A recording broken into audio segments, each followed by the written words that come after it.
All right, guys, joined again on Bad Faith Podcast by Irami Osei-Frimpong. You know him, you love him. He's a professor in the philosophy department at University of Georgia. When we last spoke, were you on faculty No, I'm just, or were you a grad student? I'm dissertating. Yeah. I'm just Okay. writing on Hegel. Yeah. Okay. Amazing. And you reached out to me this week asking if we could talk about this affirmative action decision. And I confess, Irami, I have been avoiding it. I have not tweeted much about it. It is a discourse that I have divested from for reasons, but I can't ignore it forever. And you're as good a person as any to talk to. I really appreciate that you tend to have a unique take on things. You're a fresh take generator of the highest quality. So let's hear it. Why did you in particular want to talk about affirmative action? Because I'm actually a fan of decreasing the emphasis on race and opening up the door to talk about lineage. Because I think lineage is very important. And I think lineage is the harm that needs to be redressed and is being realized in, current iterations of Black degradation. For example, so before you get into it, let me just set up a little bit for folks. One, let's set up what happened in the affirmative action decision, just briefly for people who haven't been following it. And also let me just flag that we're going to be talking about a number of other kind of subjects that have been circling around in the zeitgeist lately, including some of this kind of gender discourse around the Jonah Hill leaked texts, the discourse around Keke Palmer and her husband, and this kind of public-private airing of grievances about one's relationship, which is very similar in some ways to the Jonah Hill scenario.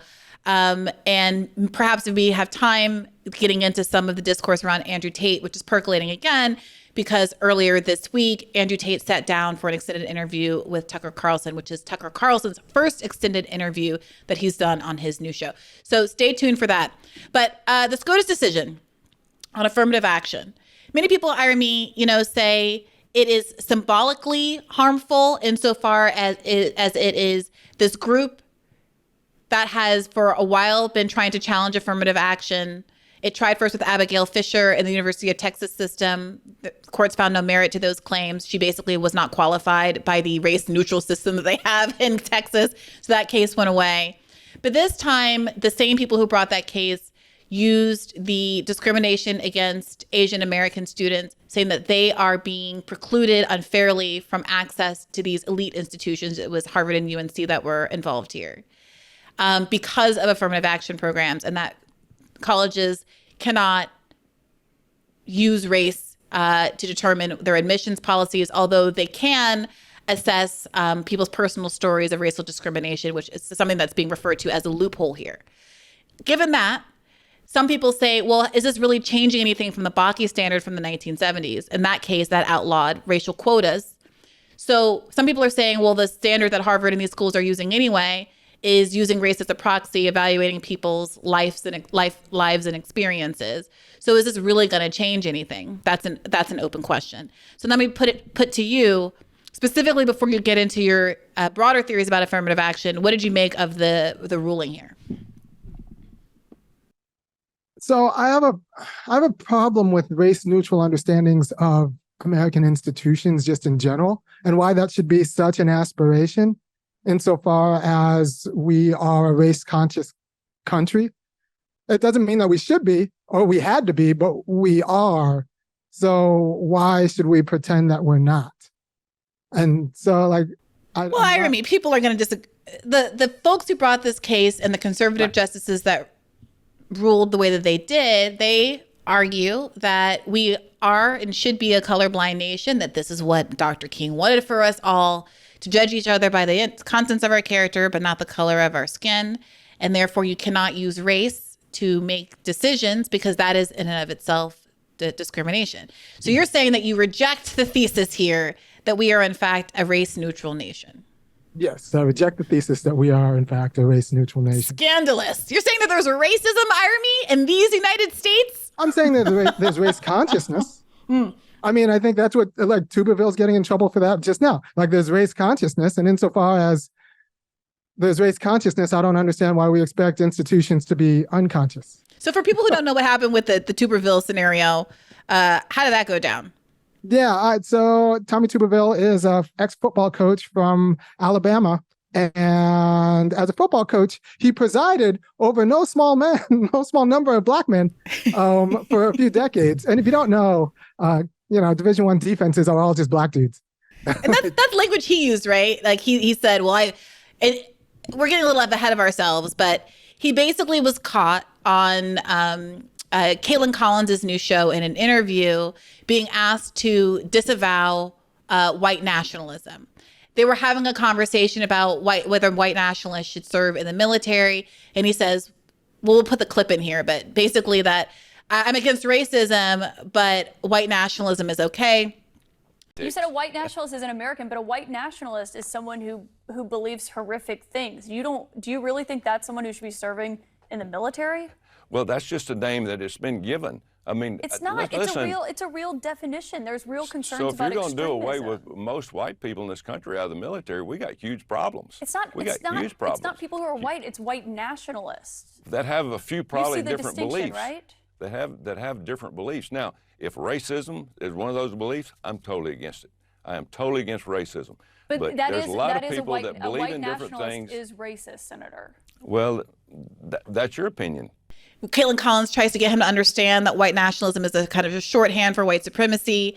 And he doesn't seem to be getting it on air. Later, he made some statements apologizing for it, but not before kind of doubling down and making the argument that because he served the role as a coach and presided over, as you said, or had authority over, worked closely with so many black people, that he's the last person in the world that anyone should be calling racist, more or less, right? Yeah, I've been ordering them around for decades. Irony. Yeah, well, they weren't fetching his coffee, so like, I mean, he wasn't fetching their coffee, so like, I don't. So there is a distinction between white nationalism and white supremacy, insofar as if you think that white people should be heading up the United States, then your white nationalism is in fact white supremacy. But if you're fine with other people heading up other nations, then you're not just a white supremacist. You're not a white supremacist. You're just a white supremacist when we're on the United States territory. Well, also, right? Isn't white nationalism also technically? It's not just about I want the leaders of the country to be white, but that you think that there's something intrinsically valuable about white culture, and that the identity of the country should be preserved as primarily a white nation. So whatever you are defining as white culture, which is fraught in and of itself, right? Given the diversity of cultures of white people that immigrated to this country, that should have primacy. And to the extent that you, sure, have a black president, but also to the extent that you are having jazz or R&B or something be popular music, or you're pulling down Confederate sign, other things that are perceived as white dominated culture. Should we be serving Chinese food at the White House? That sort of thing is also part of the white nationalist argument, that the identity of the country is fundamentally white, not pluralistic. Right. So you said a few things that I think should be separated. There's something to be said for trying to preserve a white culture. And then there's another argument about trying to say that white culture is inherently superior. I think I'm actually saying neither of those. What I'm trying to get at is the white nationalism, as I'm describing it, is not wanting to preserve white culture, but wanting to preserve white culture as the primary national identity. Right. You can do that without saying that white culture is superior. You can just say that it's distinct. Sorta. I mean, can you? Because it begs the question. If we live in a pluralistic society and white people just happen to love jazz and happen to love tacos and happen to love whatever other contributions that we all make to this society, and those things become dominant, or if immigration trends just happen to be that now there's more Latinos than there used to be, or what have you, and there's not actually a problem, like an objective ill that arises, then what is the reasoning for wanting to create to maintain white cultural dominance, other than believing it is just intrinsically superior? It's yours. Right. So even if it's not superior, you like, it's the same reason I like my kids. I don't think they're superior to other kids, but they are mine. So I can be a partisan with respect to my kids without actually presuming that my kids are superior to others. their mind. But this is where we get into this kind of like fishy libertarian kind of argument. It's one thing to say, I prefer something. Everyone in this country has the right to prefer anything they want, including whatever white culture is. And again, that is very fraught and could be a whole episode about what that even means. But everyone in their house has the right to only listen to, I don't know, what's white cultural music? Taylor Swift. Do you think there's Negro at her conference? Don't do that to Taylor. Whatever. Bob Dylan or whatever. Great. Be like, do you? That's fine. I don't care. But the question is, when you're talking about what the national identity is, at a certain point, you are picking and choosing winners as a government, right? And perhaps even infringing on people's ability to self-identify or choose how they want to live their lives, because the government is dictating, whether it's through schools or other kind of public policies, what the dominant culture is going to be. Right. Right? That is white. And I'm not a fan of white nationalism. I'm just saying that, like, it's not necessarily supremacy insofar as you can admit that you only like it because it's yours. Sure. So yeah, but I think that's unfortunate. I think Tuberville is a white supremacist, but I think a lot of people are. So like, I'm casual. So I'm not that. I don't think it's that big of a deal. For example, this is one reason why I don't hate Nick Fuentes. I would love to have a conversation with Nick Fuentes like this. He's a huge white supremacist, but like, I think an interesting one, as opposed to like the boring ones that are in Okay, Congress. so that's a hot take, Irami. So the scuttlebutt right now about Nick Fuentes is that he went on this, some kind of a black podcast. Were you following this? Yeah. It's kind of like, Are you familiar with that show?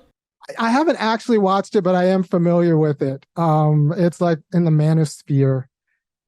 Right. So there's this whole culture of shows. I brought this up to Robbie on Rising the other day, and he looked at me like I was speaking gibberish. There's this whole world of podcasts that largely talk about dating and relationships and gender dynamics in heterosexual couples. Yes. And it's, if I can be just really reductive, it's men arguing that women are demanding too much of men in terms of their ability to provide money in a relationship and care to the household. I think that's fair. That's fair. And women on the other end, women saying, well, I want men to provide this much money if you're going to expect me to cook and clean or whatever. And so there's these endless fights. Like, well, are you cooking and cleaning and keeping your body right? And they're like, well, I would do that if you could earn money. And they go round and round in circles and have the same conversations over and over again. I think that's a fair recitation of the genre. And on one of these conversations, for some reason, on one of these shows, Nick Fuentes was invited. Yes. And there's been a lot of controversy in, black media spaces about whether or not he should have been and whether or not the women on the show were right to twerk on him at some point in the show and be friendly to him in a way that seems out of step with the statements that he's made about being a Nazi. And saying, or a fan of Nazis. Well, didn't he say very plainly, I hate Jews and think the Holocaust didn't happen? Well, yeah, but he has reasons, right? He doesn't hate Jesus Jews Christ. because they're Jews. He hates Jews because he thinks they're running America. Oh, okay, Irami. I'm going to say that that's a distinction without a real difference. I mean, I believe, I'm just checking this now, I believe he self-describes as a Nazi. I don't think that's me ad hominem him. I wouldn't be surprised. I wouldn't be surprised. And he's the one that got, Kanye. I mean, Kanye West has his own autonomy. I'm not saying that he's not his own man, but it was his influence that got Kanye West to say the things that he said that got, him canceled earlier this year. I think Kanye's got his own autonomy. I mean, whatever. I don't want to get into a whole Kanye thing. I'm just saying, I'm anticipating that some people are going to say, well, Kanye made his own choices. Don't blame it on Nick Fuentes. Yes, he made his own choices. I'm just trying to explain the role that Nick Fuentes played in all of this. Yeah, Nick Fuentes is that guy. The question is, who among us hasn't twerked a white supremacist? No, that's okay. No, but I'm just saying that this idea that we can't have discourse or shouldn't have discourse with white supremacists. I don't know if, would you have made it through Harvard if you had to drop every class you took from a white supremacist? Well, it depends on how you're defining white supremacy, and maybe we should come back around to that. But just so that people know, the podcast was called Fresh and Fit, and the backlash was about the twerking, the fact that they were trying to get him to say the N-word. That kind of behavior.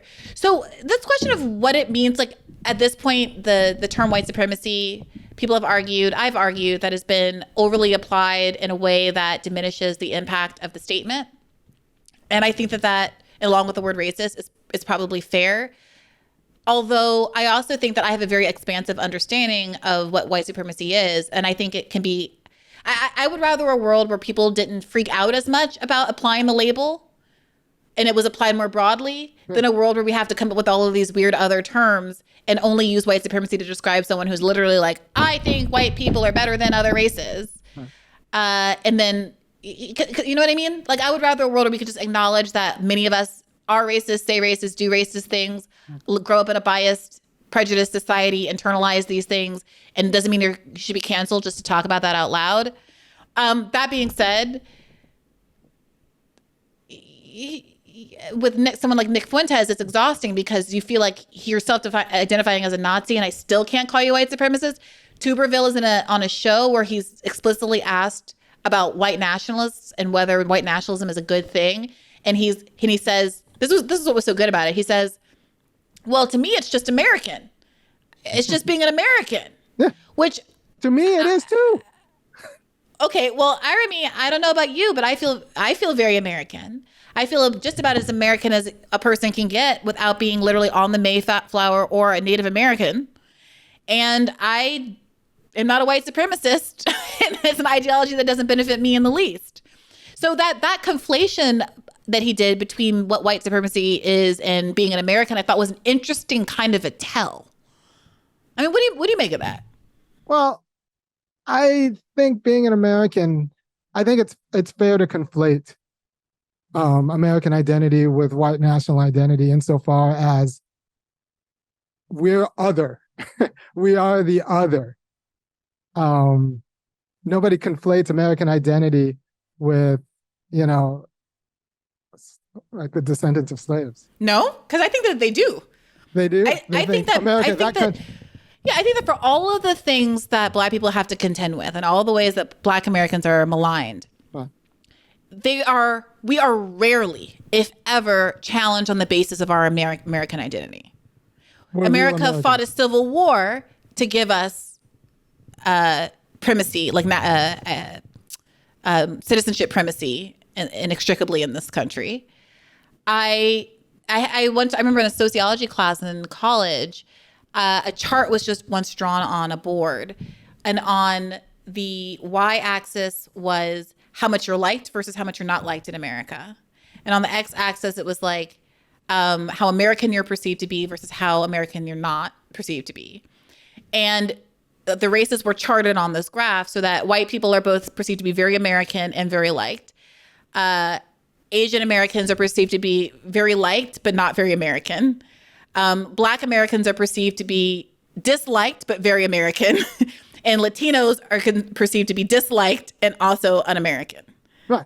I think that's fair and accurate. I also think that doesn't actually negate the point insofar as our Americanness is as a degradation of our being, right? So we exist as like a not real people. Say more. Help me understand. All right. So there's a way in which Black failure is American, but Black self-determination would be communist. So the condition of our American status is to be a second tier, third tier, fourth tier member of the society. Yes. And a condition of their American status is to think of us as second tier, third tier, fourth tier. Like part of an American identity is to treat Black people like garbage. I think part of the middle class identity is to flee Black people, but we can talk about that at a different time. We talk about suburbs and houses. All that means is just fleeing Black people. Or take me back. Apply this for me, Irami, to your feelings about the affirmative action decision. All right, so lineage. Lineage is the American identity because people have to think about Jim Crow as a forward-facing regime where they were saying that not only are you not anything, your grandkids won't be anything. That's what it meant to be in the Jim Crow era in 1940s and 50s America. Your grandkids won't be anything. And you know what? Their grandkids aren't much. So like the regime was always not just about you, but of your line. And insofar as the regime was about your line, your great-grandparents weren't anything and your grandkids won't be anything. The regime is realized in when we look at the outcomes today. So the problem is we think of the Jim Crow regime and race in general as like a static moment where if we just pass this law and get rid of it, all of a sudden, like it can be gone, when really it was always a statement about a line in the past and a line in the future. And I think that line has held. We don't talk about the degradation that is Selma today. And Selma is a place you don't want to be. You can put the Guardian article that I sent, Selma, City of Slaves. It's like anywhere there's a congregation of Black people, 80% or above, it's not someplace that you want to necessarily drink the water. And that's not an accident. And you're saying that there's public policy decisions about resource distribution in predominantly Black areas that make them legitimately bad places to live from an infrastructure perspective on up, regardless of what the Black people there actually do. Right. Yeah, exactly. And not only that, I think it's affected what the Black people there actually do. People think that the Jim Crow regime just affected the lineage property holdings, which is true. We would have more property in our family and generational status as like, on my mom's side, turns out I'm like 8th generation American. There would be like an inheritance or some sort of like family farm or something like that if she wasn't descended from slaves. But it's not just in property holdings. It overdetermined all of our institutional relationships, including the church, education, and family. Unless you think, some people actually think that you look at, Black broken families or, people get upset when I use the term broken families, like single parent households. And they think, well, if there weren't for Jim Crow, Black people would still have the same rate of single parent households. And I think that's ludicrous. Right? I think the Black family was overdetermined by the needs of surviving Jim Crow. And like we romanticize the Black family prior to integration, but it was still like a horrible, stressful, short-lived place to be. And but Irami, it's not that you're saying a lot of interesting things that we could pick up on and push back against and all of those things, but I just want to make sure, because I want to make sure we have time for the slate of topics today, that you connect this for me. Like, so your point that you're making about lineage, what does that have to do in your mind with the affirmative action decision? So Black people today, descendants of slaves, African-American descendants of slaves, not necessarily because they're Blacks, but because they're descendants of slaves and Jim Crow, need to be made whole and will not be made whole, fully American, in both autonomy and the property holdings, but also in their religious beliefs in the church and families and business dealings and political dealings without some sort of affirmative action from the federal government that licensed and executed a lot of their destruction and terror. Right. So my mom from South Carolina grew up pretty much terrified of the whites. And I can say this because I know she's not going to listen to this because she's terrified of even listening to me talk like this. And you're so funny. Last time you were on, you got into some big fights with folks about using the term the whites. What is that? What is that about? What is that choice? If you know are you doing it to be intentionally provocative or what? Should I say white people? I mean, you might be heard by more people if you do it, but you don't have to care about being heard. That's on you and how far you kind of want your argument to go and how distracted you want people to be by the terminology you choose or whatever, I don't want people to be distracted by my terminology. You do know how to get to me though. All right, because I was going to make the same argument about Keke Palmer's dress. So like now you've okay. So I can't wait. Okay. I do not want my verbiage to be overly distracted from my wisdom. So so my mom and her whole entire side of the family dynamics and the way they raise their children and minister to their cousins and all of that is overdetermined by the fear of white people and the power to control Black lives in terms of how so? Can you give some examples just so it seems a little less opaque for folks? Not just call the police, although like she gave me the talk about always assume that the police are going to take the worst disposition towards you, which maybe as a parent she didn't want to have to do, but she had to do. So that's a way in which, living in the United States has overdetermined her parenting. Okay.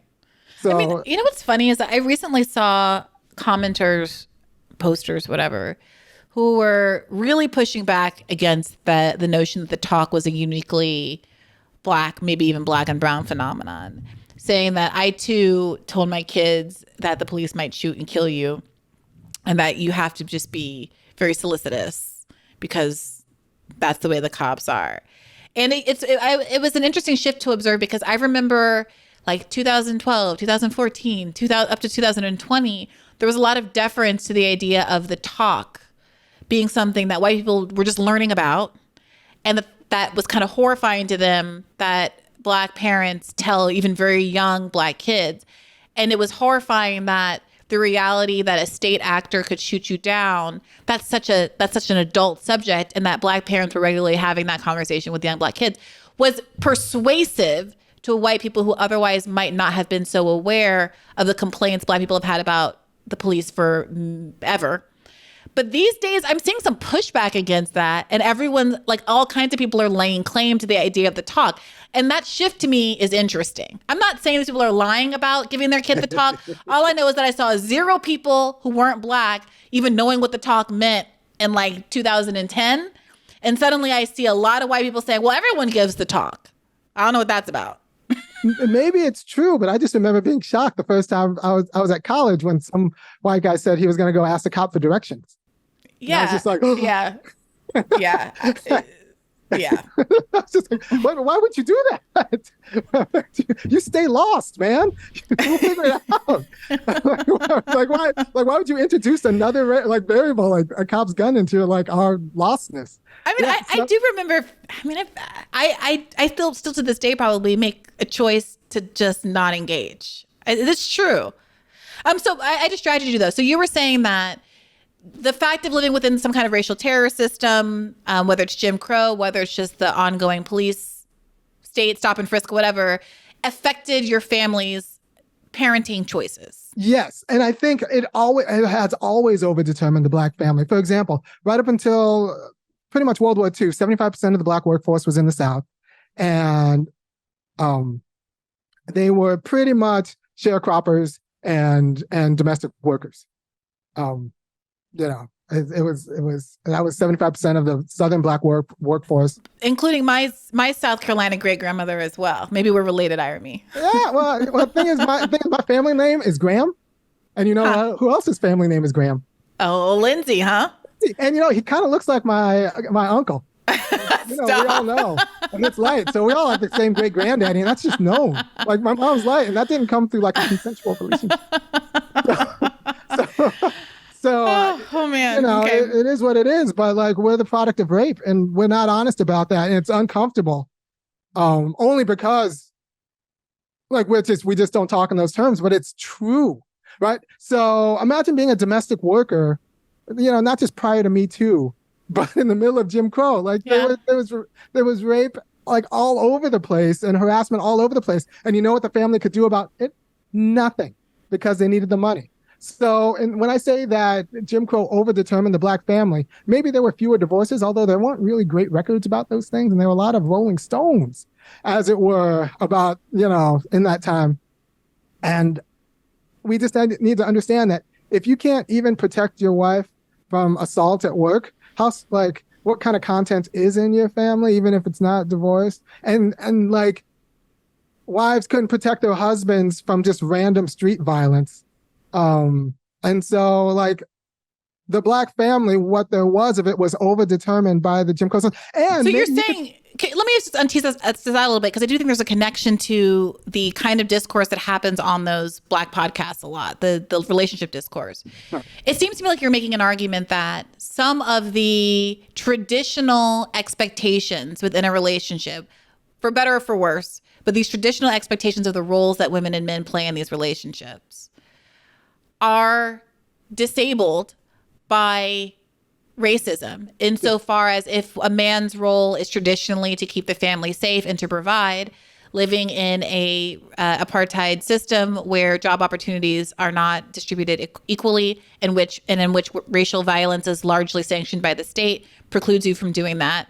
And men are not able to protect women from sexual violence or any other kind of violence. And women are not able to stay at home and provide and take care of the kids and do those kinds of things because the kinds of jobs that they are then required to take are in domestic service to white families, et cetera. So that without those traditional roles, what effect does that have on the family? And are we still contending with some of that today as Black women are outperforming Black men in colleges at the same time that Black men are still disproportionately affected by the criminal justice system? Or is there that mismatch causing so much of this tension in the dating sphere, or at least on the podcast in the Black dating sphere? I think that's a live I think that's a live discussion. Now, it's good that Black men and Black women were not traditional men and traditional women, because a lot of American traditions came out of what gender dynamics were necessary to control, like, a savage, what was conceived of as a savage other. That's why everywhere in the United States where there's like huge explicit race problems, there are probably some pretty screwed up gender dynamics among like the ruling class of that. Like it's not an accident. And this apparently is a worldwide thing. And this didn't just affect the relationship between the Black families, husbands and wives, but also children. Let's say you really want your children to go to be in education and to go on to college and all of that. How many people, and I know my family's got these stories, but your family has these stories too, of Black kids having to quit school to work on the farm, or quit school at like 12, 11 to work a job to support the family. And so Black people didn't even have control over not only their family life in terms of spouses, but like the aspirations for their kids. That was all overdetermined by peonage. Sure. Not even to mention that the public school system as we know it, largely, as I understand it, came out of kind of post-Reconstruction efforts, but having access to anything like a public school, anything like a centralized free education system is a privilege. It's a huge privilege. Yeah, even in a like elementary, like primary school context, much less getting to the college conversation, which I trust we're heading toward. Yeah, well, okay, so Black families are screwed up. And this is one thing this I guess is your pullout quote. I'm going to say Black families are screwed up. They're screwed up in a different way than white families. I think white families are screwed up, but that's not the subject we're talking about here. What are you, Tolstoy? Is that the beginning of Anna Karenina? All happy families are the same. All unhappy families, whatever it is. Yeah, all unhappy families are unhappy in different ways. That's true. Black families are screwed up, and it's screwed up because of coming to age in the Jim Crow regime. And we have a family system that's organized for survival, not self-determination. So when I hear recent immigrants, and my dad, on my dad's side, he came over post 1965. So when I hear recent immigrants saying like, well, my family came over here with nothing. I'm like, you came over with an intact family. Do you know what coming over with an intact family who themselves came from an intact family, and all of them like vaguely honored in whatever country you come from? Do you know what the asset value of that means? Do you know what that is? Like, I don't think people understand. Like, your family stayed together, and I'm a little bit jealous, but do you understand how like awesome it is that like you grew up with like two parents? And I don't disagree that what you're describing has an effect, but I think I would be remiss not to also point out the enormous kind of economic advantages on average that immigrants have, both compared to native Black populations and the majority of people in the country that they're coming from. So there are real statistics about how Nigerian Americans, for instance, are, if not the most successful in terms of college and grad school admission and graduation rates, and maybe even income of all immigrant groups in the country, but also that is a very self-selected group, and that is over-determining, I would argue, their relative success in the United States. So it's not that I don't think that family structure has some influence here, but I also don't want to overstate what that influence is. It's like saying, Elon Musk did great as an African immigrant in the United States, ignoring the extent to which he's a white South African millionaire when he was born. You know what I mean? Well, also with a habit, so I will cop to the economic advantages, but it's not just economic advantage. It's a cultural habit of treating other people like trash, right? So Irami, what does that mean? Like, I really want to get to affirmative action. Like, honestly, we're 40 minutes in. Taught to treat Black people like garbage, and it helps. I see. Okay. And it helps. You need to be taught, and if part of being an American is learning how to treat Black people like garbage or being kind of casual with the way Black people are treated like garbage, it helps if back home you have generations of treating other people like garbage. Right? So let's get specific. Okay, are you saying that you've made observations in the context of your own nuclear family, with your father being an immigrant and your mother being a Black descendant of American slavery, and the difference between their attitudes to Black people and how they treat folks that you're ascribing to their cultural backgrounds? Well, there's that. And also, I didn't actually realize I had to revert. I'm a pretty good parent of like 3 kids, and I got a stable house and like a family and all that. I had to reverse engineer what all that looks like based on conversations I had with people I didn't meet till I went to my very fancy college. Right? I mean, I gotta say, I also gotta put that there, Irami, that my father died when I was 15, but my parents were in a very happy marriage. They never obviously got divorced. I grew up in a very loving household. Yeah. None of my father had 6 siblings, most of which stayed married, at least until their partners were deceased. There were a couple that went through a lot, but there were a lot of them. My mother's parents stayed together until my grandfather died. My father's parents were together until, my grandmother died before I was born, but there were no divorces there. Like, I'm concerned about some stereotyping that's happening here. Right. So all of your cousins are also fine? I don't have any cousins on my mom's side. And my cousins on my dad's side are so much older than me, because my dad was the youngest of 7, that I'd have to go through, and we're not that close. I'd have to give that some thought. All right. Well, so my cousins are a wreck on my ADOS, American Descendants of Slave side, in terms of like family relationships. But I think you're an anomaly. If you were not the anomaly, I think you're a relative. I think except for your father dying when you were so young, I think Black families, Black American descendants of slaves families, are overdetermined by the stress of like generational degradation. I think that economics plays money plays a role in the stress in relationships for sure. And lower income people tend to get divorced more, not marry in the first place. That's completely true. But also, I grew up, the Black community that I was a part of in North Carolina, and all of our friends and such were all from 2-parent households, all but one of whom are still together. I had my best friend, the dad was like an NFL player, which I feel like puts it in a completely other category. But my brother's best friend, his parents were both doctors. They're still together. Our close friends, I'm not going to name names, but the blanks are also together. Our teacher friends, my mom was just visiting with them. They're both still together. I don't know. So I think that's socioeconomic too. We were in a middle class neighborhood. Some of us were teachers. My mom was in grad school. My dad was a research chemist. The blanks were doctors. So there was a range, right? No, that's not a range of Black life. That's like different like moments of a very small strata. But I'm sorry. That's literally the point I was about to make. I said there was a range. There was a range of socioeconomics, but we were all solidly middle class. It was the point I was about to make. In a way, if that was representative of Black American descendants of slaves' lives, I think America would look markedly different. But that's kind of my point, Irami, is that sometimes in these conversations, people reduce to race what is actually a class issue, and culture what is actually just a class issue.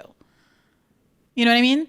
The culture of poverty, sure, whatever, maybe, but it's not a Black cultural thing, and it's not about Black cultural values, whatever those are.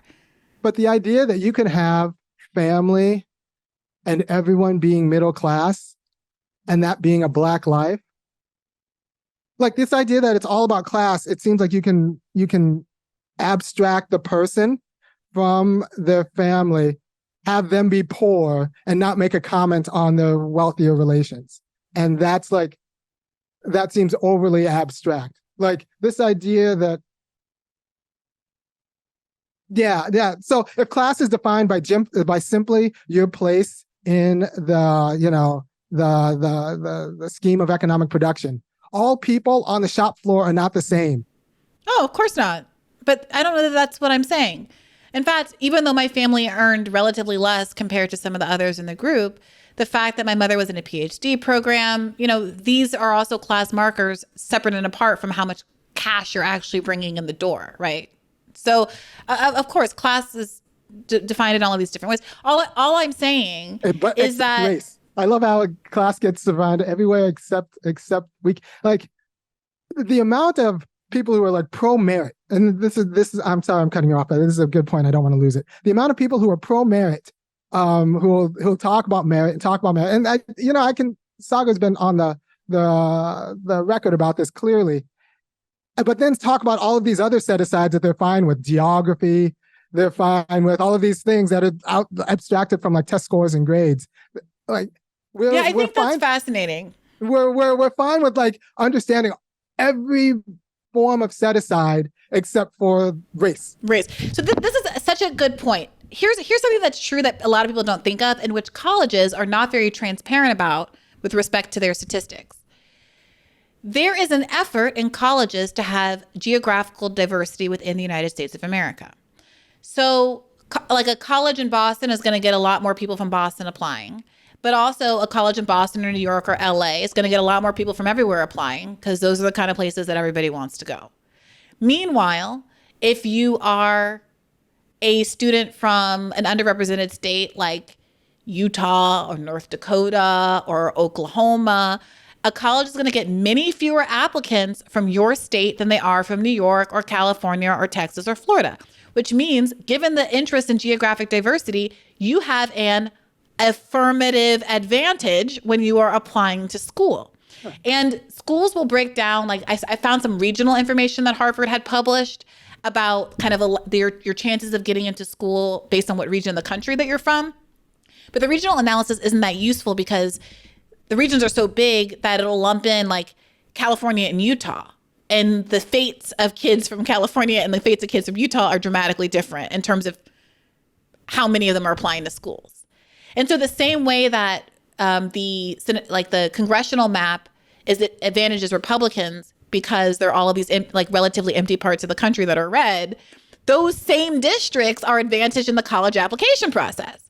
So yes, that is an excellent question. Why do we kind of all have oh yeah, sure. Look, my best friend from college was in Utah. I love her and I'm so glad that she got into Harvard.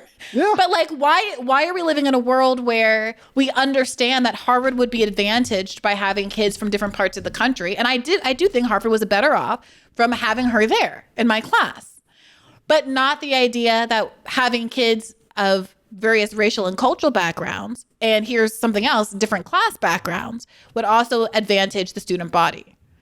Yeah, I agree. Also, colleges have to balance majors. Look, Harvard could make, if it wasn't conscious of this, I didn't know this until a few years ago.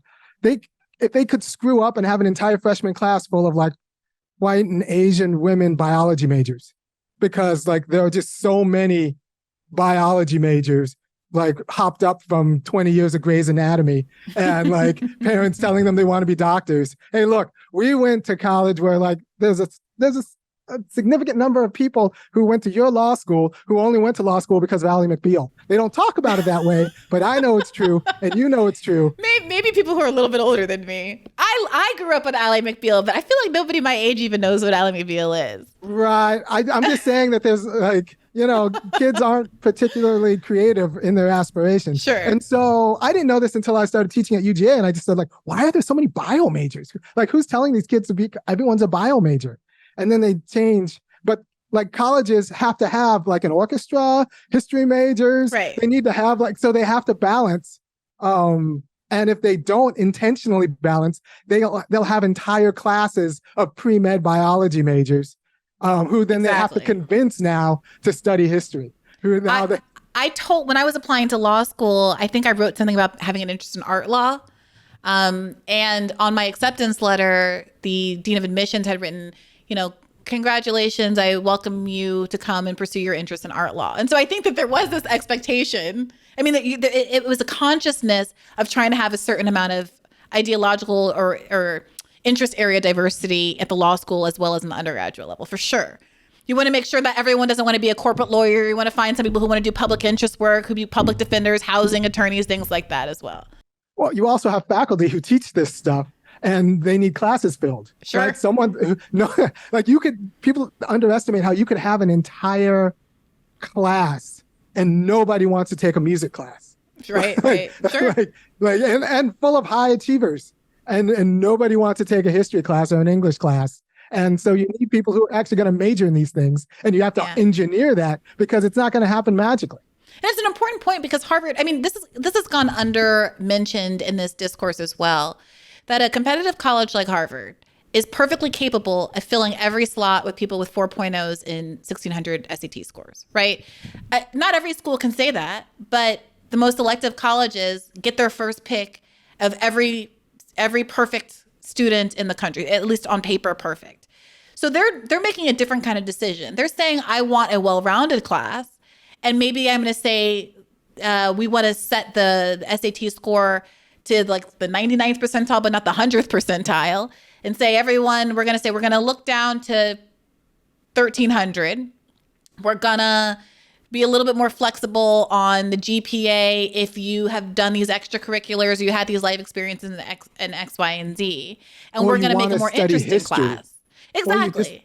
Or you just simply want to study history. Exactly. Or importantly, or if you're one of the 35% of admittees who they're on legacy status. Right. So the legacy thing is, of course, silly. And I think that should come under scrutiny next. Or like it'll force us to have harder conversations about these institutions are actually thinking about their institutional mission and not abstracting students from that institutional mission and grading students based on simply GPA and SAT scores. Yeah, because what is that?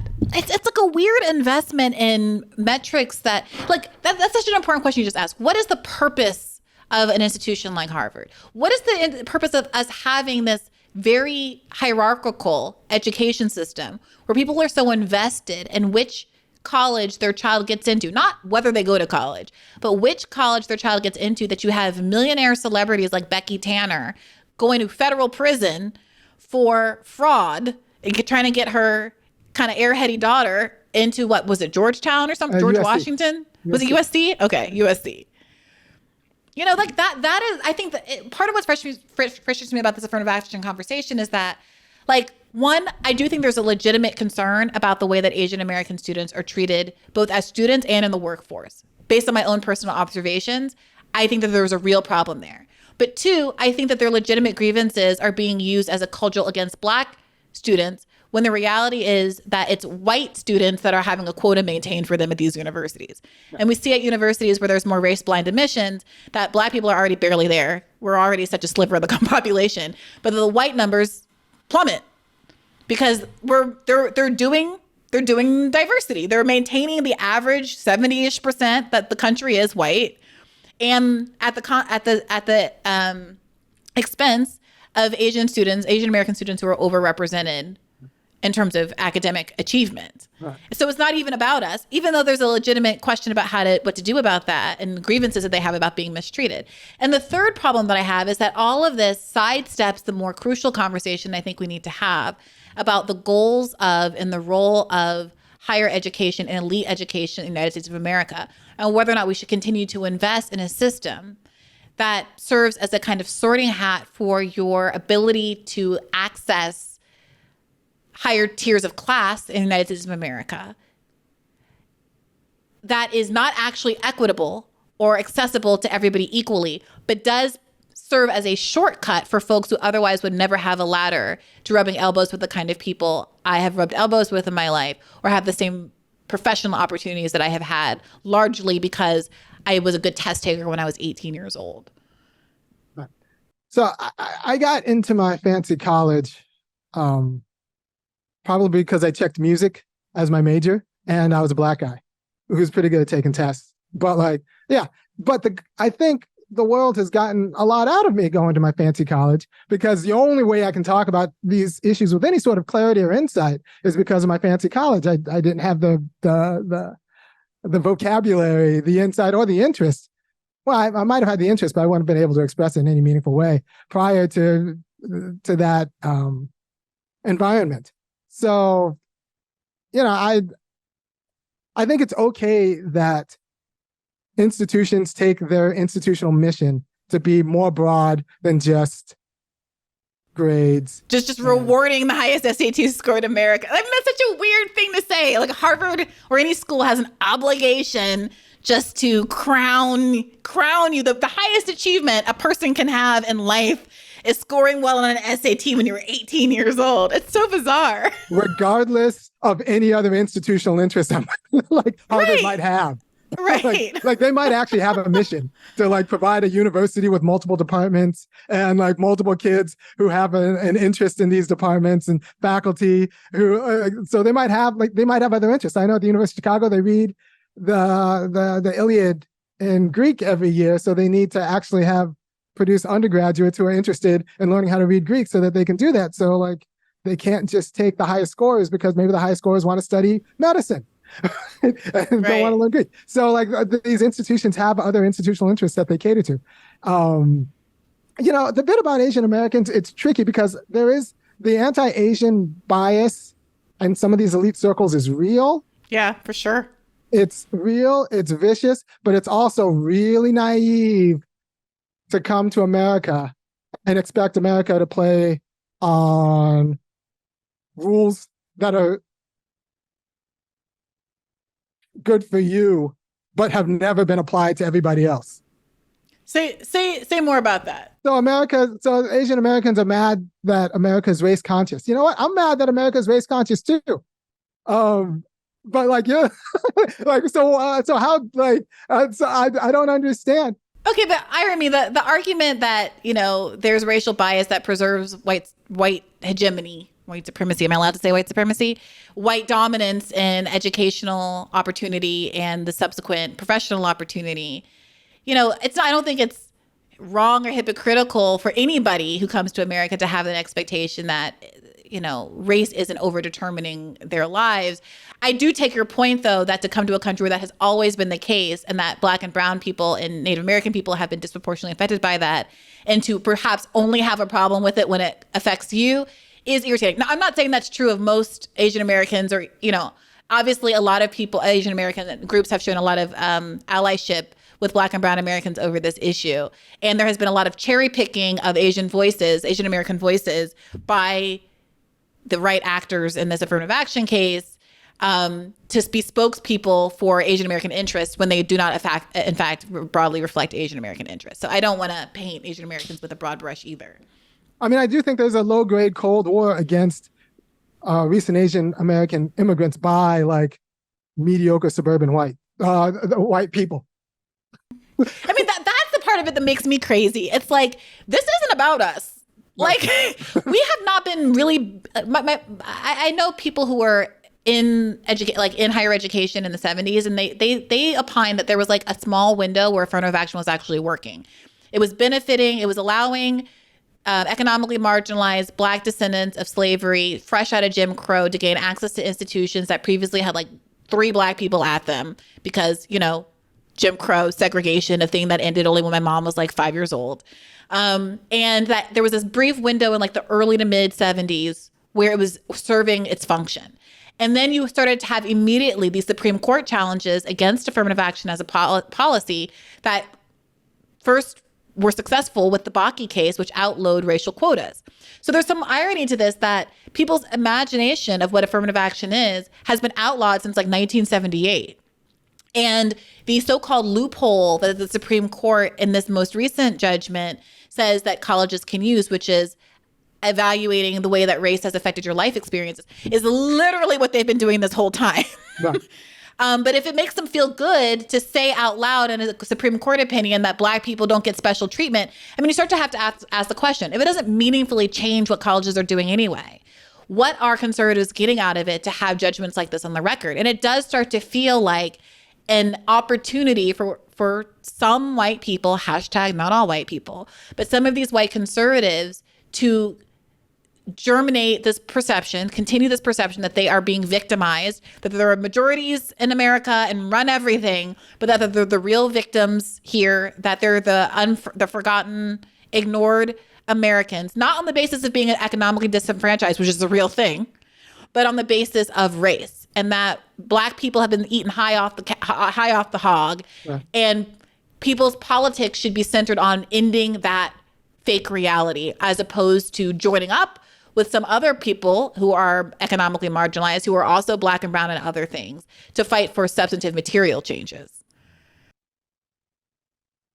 I can agree with that. I think this gets undermined, I think, when stories like your own become too mainstream and they get used, not necessarily by you, but by other people, to say that Black people are doing fine and that Jim Crow was in the past. But they've always done that. They pointed at like W.E. Du Bois and said, well, he's at Harvard. What are you guys asking for? Like there's all this Reconstruction discourse that you can go back and look at, where literally during the Reconstruction, people are like, why are Black people still complaining? The Civil War was 10 years ago. Like literally, you can find newspaper articles where people were making that argument like immediately. But you kind of make a similar argument when you say that, like, well, all the Black people I grew up with were great. No, that's not what I said. I was making a very specific argument about the extent to which your claims about divorce rates within the Black community can be attributable to some cultural aspect or some economic aspect. And my argument is that because I grew up around a lot of middle class and upper middle class Black people, which is not the norm, but was my reality, my observation that those families stayed married. And so I'm putting to you that it is not a cultural issue per se, but another consequence of Black people being disproportionately low income. Yeah, I think but I think it becomes a cultural issue when Black people are disproportionately low income. It might, because cultures can be affected by that. I think that's what we're seeing with these podcasts. Like, and so like, it becomes its own ecosystem that reproduces. But I also think that's lower income people across the board. I mean, these podcasts that I'm deferring to as Black podcasts, there's a lot of white versions of these podcasts. There's mixed versions of these podcasts. You know what I'm talking about. The whole thing is they get a bunch of girls and they're all kind of cute and looking done up. Yeah, well, and they sit there and they say, my nails. Describe yourself like that. I'm not describing me. I'm describing these girls on the show who are a little high maintenance looking. This is the archetype of the show. It's fascinating to me. They've got, their nails done and they got their little tight, cute outfits on and the boobs are sitting and the hair is done and the lashes are on. And they're like, this costs this much money. You want me to look this good. I need a man who can provide all of these things. You're not stepping up. I can pay for my own bag. Why should I put up with you if you're not willing to help my life? And then the men say, well, if I'm going to provide the bag, then you need to be working at home and taking care of the kids and cleaning. And then she says, well, you're not making enough money to make that worth my while. And this is the discourse that exists. And I think that there is this, you can't deny that there is this culture that has emerged in the United States where there's this very adversarial relationship between some men and women, especially over this issue of money. Like the whole fight is this economic fight, but it's characterized as a gender war, but it's not. It's a fight that only happens in a world of economic scarcity. So I think the white women who are in that class and make these arguments are ridiculous, but not irresponsible insofar as it might be a viable thing. I think the unfortunate thing is the Black women who are making the same arguments and expect because that just doesn't map up with like. Yeah, I think they're less likely to find someone who can actually provide in that way if they are Black, just because of the socioeconomic reality. So, and that's why white women can. I think white women can find that. I think that some can, but there's if you have a panel of women who are sitting around saying, "I need my man to earn $1 million a year," and they're in a social environment where, for one, they're very unlikely to encounter men like that. And two, there are only so many men like that in the United States of America. Then anybody saying they want to date millionaires is delusional. And frankly, Many people saying they want to even date folks with six-figure salaries are largely delusional because that is relatively rare in the United States of America. It just is. Relatively rare. I agree, but I'm not, I don't begrudge the white 22-year-old with big boobs who wants to shoot her shot at an easy life with a millionaire, because like that seems more likely than, becoming an NBA player. Like that seems more likely than even making a life out of YouTube. Like that's not a ridiculous. And I asked my students, I teach a lot of white girls for some reason at the University of Georgia. And I asked my students if you just applied yourself and just wanted to find a nice guy who made between $90,000 and $120,000 a year and was committed to taking care of you, be honest, do you think you could do that? And he was nice enough, not a jerk, just a nice guy, $90,000 to $120,000, maybe more, who want to take care of you. And these are smart women. And a lot of them raised their hands because they could. It was an option. It was a viable option. Now, and I say the Black women who actually would raise their hand were like not in a reality. Because look, I don't know that I've ever, let me think about that for a second. Excluding like college relationships, because nobody worked, right? We were in college. Nobody had a real job. They subsequently graduated and earned a lot of money, but while we were dating, they didn't make any, we were in college.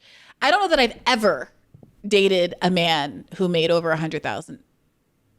Maybe very close. Like while we were dating, they aged into that category, like with the tiered setup at their federal job or whatever. But I don't know that I ever have. And I have access to those people, but I make certain kinds of choices about the kinds of politics that I want in my relationships and stuff. But like even I haven't experienced that personally. Yeah. But if you wanted to, if that was your aspiration, you're like in the very slim number of Black women who could like. Sure. If I want to date the worst person in the world. If you wanted to date. who also probably Jonah Hill is not Black. Right. Then I can do that. Yeah. Yes. If you were, you could do that. But, and that is a way to live life for a lot of white women. So Irami, we're at over an hour. Are you going to close the loop on the affirmative action point or not? Black what institutions. Is this point about lineage? What is your point about lineage? Black institutions don't die. Institutions don't die like people do, and Black institutions have been really damaged and haven't been made whole. And that includes property, that includes religion. The Black church is the Black church it is because that was the Black church that white people allowed. And people forget that. Irami, affirmative action. I want you to just to visualize the words affirmative action in front of your eyes. We need an affirmative policy that makes Black institutional property holdings, Black institutional educational attainment, Black institutional families, and even religious commitments, autonomous, and we need that to be a part of a federal policy. And we need to actually incentivize institutions to go along with that mission if we're going to make Black people really free in the United States. And so I don't think college admissions was ever the place to do it. I would have liked if affirmative action took the form of if it was going to be on college campuses, like catering and maintenance contracts.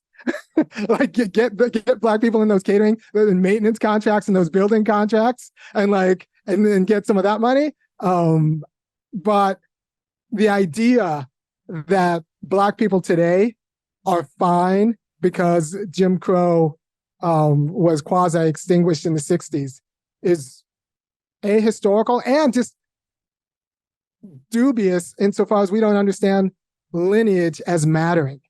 Like what you know about how to raise a family and how to keep a family and all of that, you had to learn from somewhere.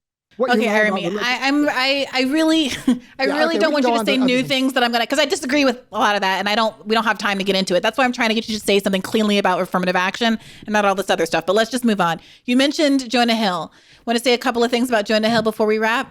All right, so Jonah Hill had told the truth about therapy, or is expressing the truth about a lot of therapy. It turns out it gives you a language in order for you to kind of rationalize or talk yourself through why you should be a jerk to your partner. And I've always said I've been dubious about therapy I think it's a dubious enterprise for a lot of reasons, mostly of them market based. But I think the Jonah Hill fiasco, where he is being charged with being controlling and abusive for asking his partner or ex-partner to, dress a certain way, behave a certain way, have certain friends, but doing it in a very therapized language actually tells the truth less about Jonah Hill, because it's not that big of a surprise that Jonah Hill is kind of a jerk, but more about what therapy can do and how therapy actually operates in allowing people to legitimize their more untoward behavior. Okay. Why do you attribute well, first of all, let's back it up. So for those who don't know, Jonah Hill, an actor, was the subject of controversy over the past week because an ex-girlfriend of his released a number of screenshots of text conversations in which he is asking her to take down photographs of herself in a bathing suit. She's a professional surfer, so there's a lot of surfing photos of her, obviously, and offers a list of what he describes as boundaries that include requests, arguably demands, because they are very much conditions, to take down photos, not hang out, not surf with men, not hang out with female friends who are, quote, mentally unstable, etc. And the particular language of boundaries, that these are my boundaries, has come under criticism because there is a way that you can flip a boundary for yourself into an excuse to dictate other people's behavior. And I heard one therapist say that he's misusing the boundary language because the boundary is something that you set for yourself, where you set conditions for you to leave a relationship, not to ask somebody else to change as a condition of you staying in the relationship. What do you make of that distinction? And is the problem really therapy or Jonah Hill's choice to abuse therapy language? I think the distinction's relevant. Usually, instead of boundary, it's a limit. A limit is something you give yourself and to make yourself who you are. And a boundary keeps out the external predators.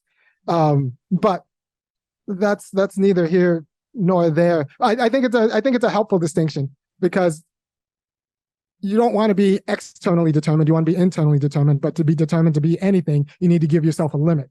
So you need to be able to say no to yourself. So it's important on who's saying the no that's making you who you are. Is it you who's saying the no that's making you who you are? Or is it, the things that are external to you giving you the limit? So I think it's a helpful distinction.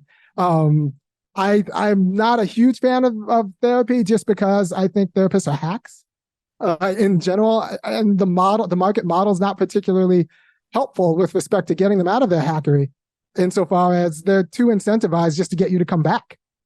They need you to come back in order so that they get paid. And they need to set up a relationship with you so that they trust you, but then they use it as an excuse to just kind of tell you what you want to hear. So a lot of people just go to therapy to hear what they want to hear, and then they pay someone to tell them what they want to hear, except in a fancy language. And then apparently they use what they've heard against, their significant other. So I disagree that that's why a lot of people go to therapy. I think that people struggle with mental health issues, depression, anxiety a lot, and therapists are very helpful with making people feel better about things that are going on in their lives. Yeah. Well, I'm just convinced that the comment section is going to agree with you, and that I'm just a horrible person. Well, I'm not saying that you're a horrible person. I'm just stating for the record that I feel differently. But I will say that I think part of why Jonah Hill got some backlash here in particular was because he's been very public about his relationship with his therapist, going so far as to have a TV show on Netflix about his relationship with his therapist, where his therapy sessions are filmed. And there is some question about whether there have been some boundaries crossed in that relationship, and whether or not some of his behavior is reflective of some bad therapy that he in particular has gotten. I think that's an open question. The other aspect of go ahead. So the issue is whether Hill's use of therapy is a bad apple, or is it indicative of a more systemic problem with how we think of mental health in general? And I think it's definitely the latter. It's just that when I said that before, a lot of a lot of people got really upset. They get really upset because they're attached to their therapist, and I think they're attached to their therapist because the therapist is, tells them what they want to hear. But it's easier to now see the problem with Jonah Hill because one, Jonah Hill's a guy. And it's easier to critique this abuse by a guy than if Jonah Hill were not a guy. So I'm glad Jonah Hill is doing what he's doing. I hope he doesn't get written off as just one bad patient abusing the discipline. Wait a minute. I'm thinking about this question of whether or not the issue is that Jonah Hill is a guy. I do think that men have historically, I think that gender dynamics are such that there are definitely controlling women in relationships because of the role that power plays in relationships. And given historically, and obviously we've talked about a lot of counterexamples today, the disproportionate economic power that men have historically had in relationships, when the woman is attempting to be controlling or being controlling versus a man being controlling, I think there's different implications.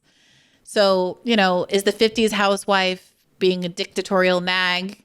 How much can she push it before economic resources are held from her? Divorce is threatened. Does she have the ability to earn income for herself? Is she going to be stuck with the children, childcare? I think that plays a role in our social conceptions of who tends to exert undue control in relationships in a way that's problematic. And to the extent that maybe there was some disproportionate controllingness that's coming from men in these heterosexual relationships, therapy language might uniquely be beneficial to men to launder what is no longer socially acceptable through therapy language. Now, that's not to say that women can't do it too, but that women, yeah, go ahead. My point was that it's harder to talk badly about therapy when so many women love therapy. And that's so weird. I have none of that. I have no stereotype of that. I have so many male friends that go to see therapists. And frankly, if I think about who I know in my life, who have gone to therapists most recently, it's men. I don't think any of my women friends are seeing therapists right now. Well, that's a comment section. They'll tell one of us is right about it, and we'll maybe find out by the opinion of the people. Well, and that's just an analogy. I'm not trying to generalize to the whole from that, but me personally, I'm just pausing because I'm I have no gender stereotypes about therapy right now because every man I know is in therapy. And none of my girlfriends are in therapy. Not every man, obviously, but a lot of men are in therapy. One of us is living an anomalous kind of life about it. So I'll just tell you my side. One of the reasons we're not harder on the practice of therapy and the abuse of therapy is that a lot of women go to therapy, and it would be the equivalent. The reason we're not harder on therapy is because people feel like there's an enormous stigma of going to a therapist that's only recently been eroded in a public way, in terms of the public perception of therapy, that people don't want to create more stigma around going to therapy now that we've gotten this far, and that we want to encourage people to get help for their mental health issues, for their anxiety, for depression, for all of these very real phenomena that are only becoming more prevalent as the world becomes more difficult to navigate. I think that's why people don't want to stigmatize therapy, not because it's a woman thing. Yeah, well, there have been criticisms of therapy for decades. Okay, to move past that a little bit, because I just want to get to the meat and potatoes here and wrap this up. Yeah, I think the big issue that we haven't touched on in the Jonah Hill thing is initially it seemed like this was a commentary on an ongoing relationship or recently ended relationship. When it became clear that this was a relationship that ended a year ago, and the timing of these screenshots seemed to correlate with Jonah Hill having a child with his current partner, it seemed much more vindictive, and the scrutiny became on the woman, Sarah Brady, for making the choice, perhaps out of revenge or jealousy, to release private conversations.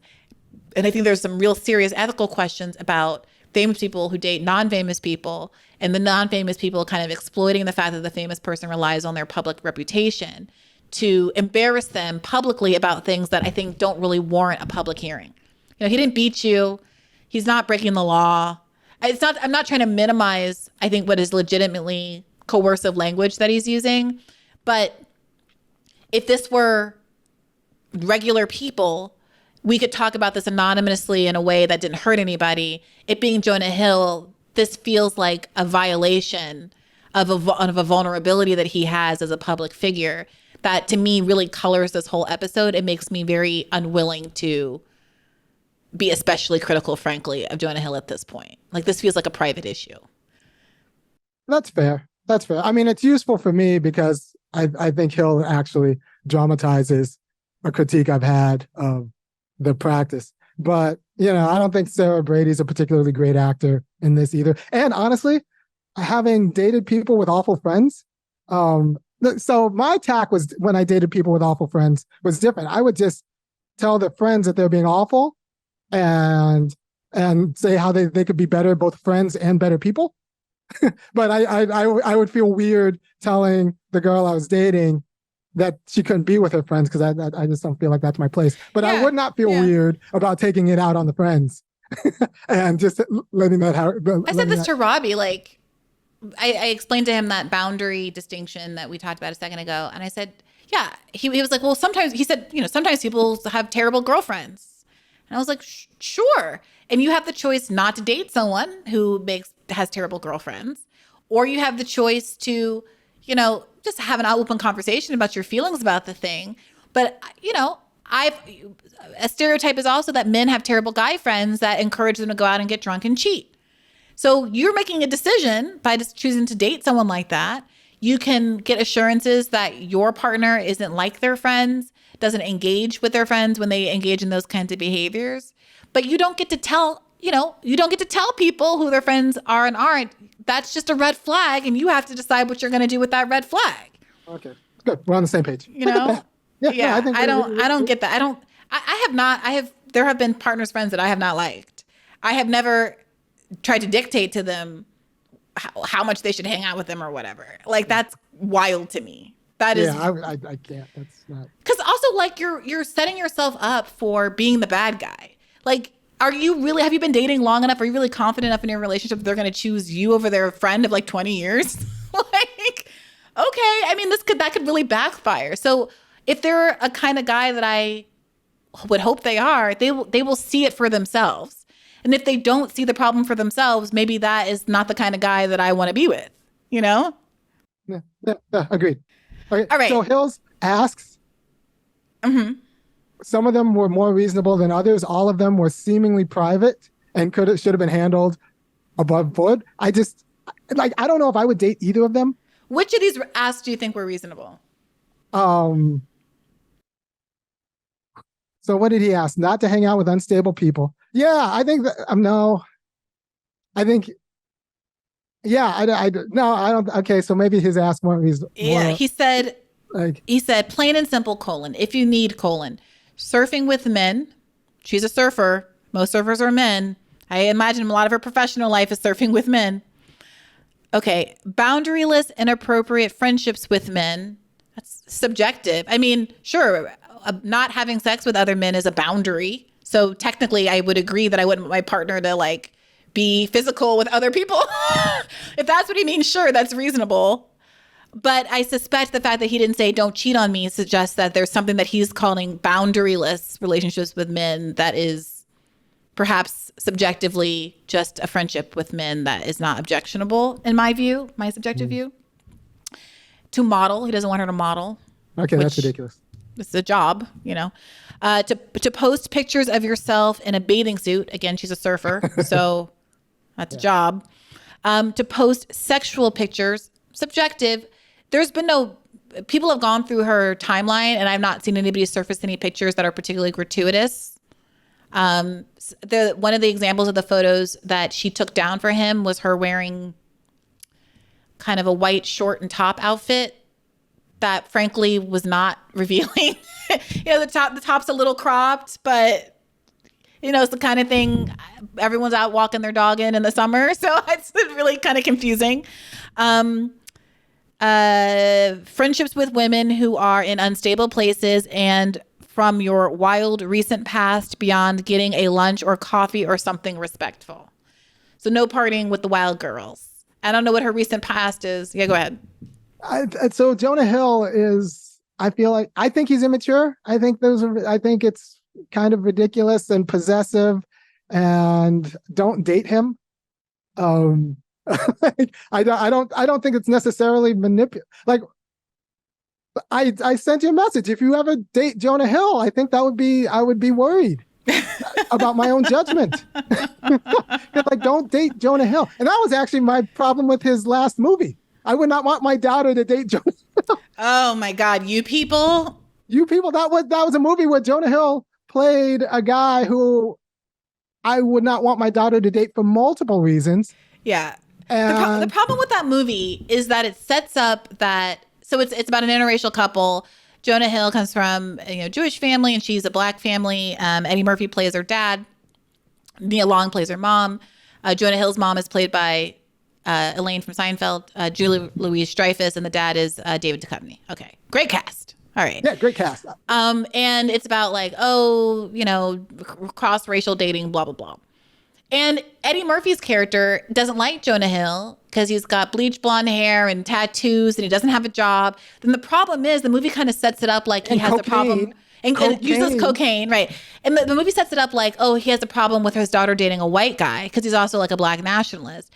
But it's like, race aside, there are some legitimate qualms to have with your daughter about to marry this pushing 40-year-old man who is so financially unstable, who parties harder than I would like, who a loser. In the movie, like, I don't like to use those kind of words, but for a fictional character in the context of this movie, they make him out to be kind of a loser. Yeah. He would not be I don't want him raising my grandkids. I don't care if he's got a job. Like, I don't want him raising my Do you want Jonah Hill or that character that Jonah Hill plays raising your grandkids? The character, and it's not just that if the character was struggling economically and all those kinds of things, but was really solid and a good guy and treated the daughter really well and all these other kind of things, it would be redeemable. But in the movie, they make him buffoonish. He keeps putting his foot in his mouth in front of the dad, says all these kind of vaguely racist things. Like, it's like, what is the upside of this guy at a certain point? Oh, no. I don't know. He's not like super hot. Like, there's just nothing. The way the character is written, I'm not saying Jonah Hill, but the way the character is written, there's very little in the way. We're not only rooting for him because he's literally the protagonist, not because of anything intrinsic to the character. Yeah, I think, is the bar that low for white guys? I don't know. I am not going to dip my toe into that particular cesspool, but that's the way the movie was written. But that was a weird thing that, like, I don't want my daughter dating Jonah Hill in that movie. And she breaks up with this gorgeous piece at the beginning of the movie who loves her and wants to be with her. Remember, there was like that tall black guy that she was dating in the beginning? Yeah. I was like, okay. So there's a lot going on about like Jonah Hill entitlement that like, I don't know. And I've said my piece on that. I'm glad. Okay, 2 minutes. Give me 2 minutes on Keke Palmer. Keke Palmer, when going to an Usher concert, getting serenaded by Usher in a dress that I did not think was very flattering, but was very revealing. And I think there's a difference between that because I think most people look better in clothes unless they like work out all the time. So like, but like, I know you didn't just body shame Keke Palmer. Yeah, postpartum Keke Palmer. Yeah. I'm body. It's okay. Get me in the comments. So I think most people look better with clothes on, and it's definitely distracting to see people without clothes on, no matter how good or bad they look. If there's a naked person there, I'm not going to be able to concentrate on Usher the way I should. Now, wait, your issue is that you weren't able to focus on Usher hard enough? I'm going, yeah. I mean, that is the issue. I don't. So the question is, does Keke Palmer's boyfriend or father of her baby have a right to make a comment on her being scantily clad publicly, or should he have just kept it in the house? But I don't even know if there is a house because she's not like married. I think these are just two people who are bad at relationships. So I'm one of those guys who thinks that like, parents or children deserve access to their parents. And so like they should be married. And if she still wants to go out like that while she's married, that's fine. That's cool. There's nothing about being a mom that precludes you from wearing that dress. I think the dress is just not the most attractive, and I think it's just kind of immature. Like I don't. Okay, let's step it back just for a second. Tell the people. Usher is doing a residency at in Vegas. There have been many videos of him pulling various people, some of which are celebrities, up on stage to kind of croon to them and like dance with them a little bit. He's Usher. He's obviously a romantic R&B singer. That's the nature of his songs. Keke Palmer was put up on stage in this instance. She was wearing a dress with some sheer panels that was revealing and form-fitting. But I wouldn't say, I personally didn't find it to be especially gratuitous. It looked like a kind of dress a celebrity wears to a fun concert in Vegas, but that's subjective. Anyway, there's this video of him singing to her and she's like grooving to it and like kind of performing, swooning, like that's what you do in that scenario, I think subjectively. But after that happened, her boyfriend, she recently had a child with this guy, Darius Jackson. He was apparently not a fan. And he tweeted publicly, "It's the outfit though, you a mom." Then there was backlash and he doubled down, tweeting, "We live in a generation where where a man of the family doesn't want the wife and mother of his kids to showcase booty cheeks to please others, and he gets told how much of a hater he is." He then wrote, "This is my family and my representation. I have standards and morals to what I believe. I rest my case." Now that elicited more backlash because one, he refers to the man of a family, a wife and a mother, but he is not married to Keke Palmer. I don't know whose choice that is. It could be his choice. It could be hers. But some people were saying, well, do you have a right to have these standards when you're not even in a traditional relationship yourself? Moreover, people pointed to the fact that he has taken photos of her and tweeted and posted photos of her in various states of nudity and sexy wear, proudly saying like, "This is my woman. Doesn't she look great?" Obviously bragging and liking her in revealing outfits. And people felt like it was deflection, that he wasn't really mad about what she was wearing. He was mad and jealous of Usher, which maybe he has an entitlement to be mad about Usher, but it seemed like he was covering up his own insecurity by making it about Keke and her outfit instead of being about what he's really mad about. And then the last thing that people, I think, had a concern with, and this was the major thing, is that even if all of those objections were deemed valid, your choice to make a public display of this instead of privately having a conversation with your wife about how you were embarrassed personally by her behavior was a choice. And a choice that seems particularly poorly calculated, given that Keke Palmer has in past interviews been very clear that she thinks that personal business should be handled privately and she will never comment publicly on her personal life in this way. And in fact, to this day, has not said anything about all of this drama that's gone down. She's just posted through it, living her best life, smiling and laughing and posing in outfits and just being herself, ignoring like nothing's happening. So what do you say to that? What do you say to the argument that even if he had a grievance, that it's not one that he should have aired publicly? We don't know what their private relationship is. We just know that they're not married, so they might not have a private sphere. No, they have. I believe that they live together and that he's been an active participant in her life and with her kid. I don't think that you can brush this off, Irami, as saying, well, who knows if he has an opportunity to contact her, he had to tweet about her to be heard. That's ridiculous. Come on. They are in contact with each other. They are raising a child together. They just had a newborn. All right. Well, fair enough. They're in contact together. He should have just said his piece as she's going out of the house and just evaluated his relationship from that, as opposed to like bringing on the online hordes. I was reminded of an interview with one of your favorite people, Kanye West, where Kanye mentioned that one of the reasons his parents broke up was that his dad would, say to his mom, "No, I think you should do this and not this, and maybe, this and not this." And his mom took that to be oppressive and controlling and left. And now that he looks back, there was some situations where his dad was actually right. But it was just, what's up? Like in what situations? Oh, no, it wasn't like he left it that general. He left it that general. And he was, and then he took it as a dig to Kim, because he would tell Kim that maybe she shouldn't do this spread, naked. But in my view, you're marrying Kim Kardashian, so you kind of get what you get. It's like asking you. Well, that's the argument. I think a lot of people have pointed out that there seems to be a pattern, #not all men, but there's some men who say that they want a confident woman, a dominant woman, an outgoing woman, a sexy woman, and who are attracted to those things, right? Part of the irony of the Jonah Hill situation is that he reached out to her in the DMs based on the photographs that she put on Instagram, and then turned around and said, I don't like the photographs that you put on Instagram being out there. Now, there's a certain logic to that, right? You think, well, if I was attracted in your DMs, more men are going to be attracted, and I'm jealous, and I don't want that to happen, and I want you to be mine. So, and I don't trust you enough just to not that's cheat. just generally. a possession thing.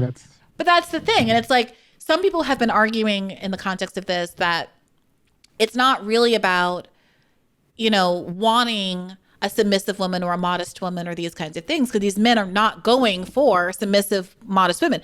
There are women out there that you don't have to change to be the way that you say that you want them to be.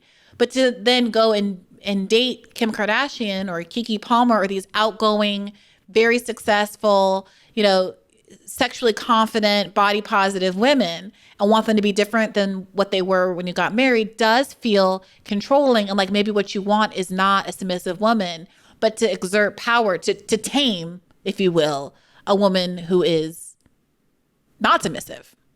Oh, there is a matter of growth, though, that I don't know can be expected. Because it took me a while to figure out how to be married.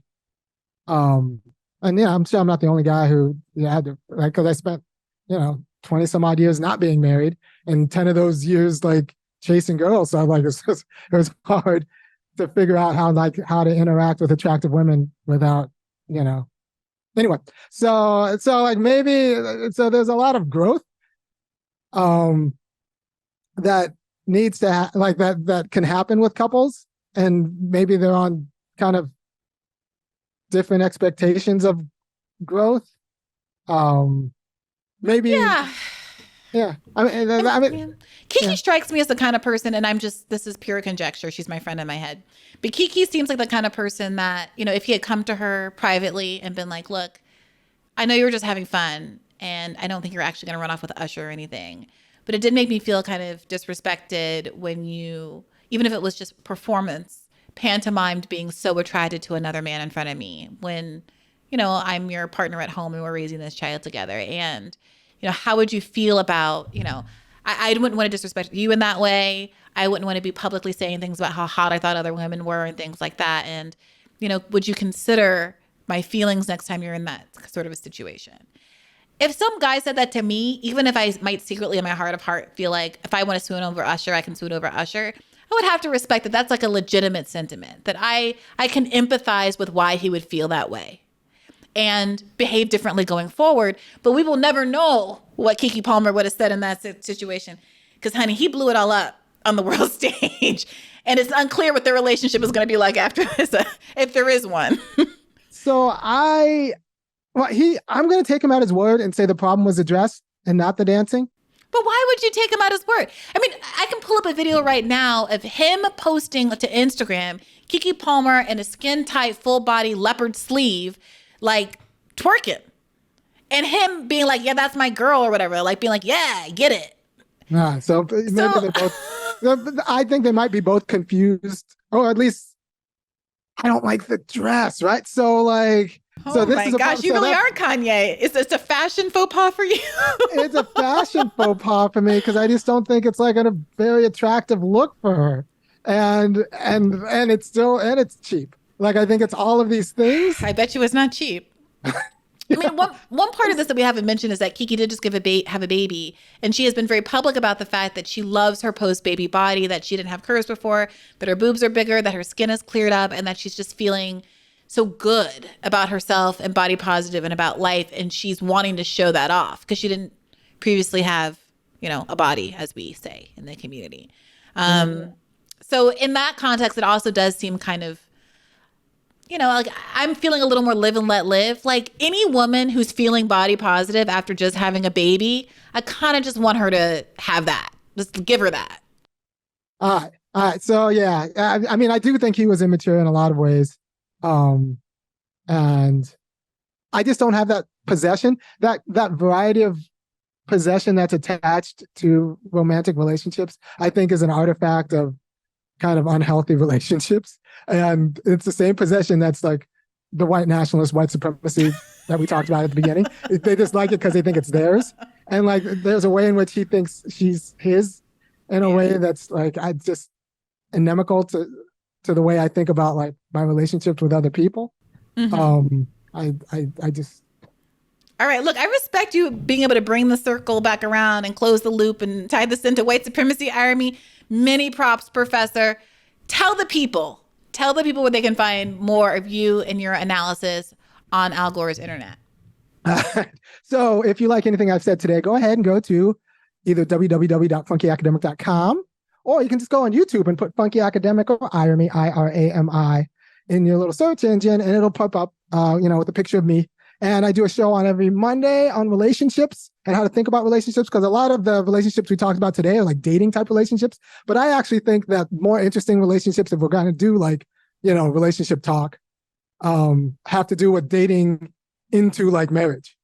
And like, because I think no fault divorce changes the game. So when you think about relationships, you got to think about like how to sustain a marriage in an era that's hostile to like good marriages. So I talk about the whole thing on Monday, and then Thursday I do a politics show where I just talk about how Black people are going to get their cut from the whites. All right, I'm going to have you come back on for our next dating panel. I think that you could add something really interesting to one of our dating panels. Thank you so much for spending so much time with me today, Irami Osei-Frimpong. Check him out where he told you to check him out.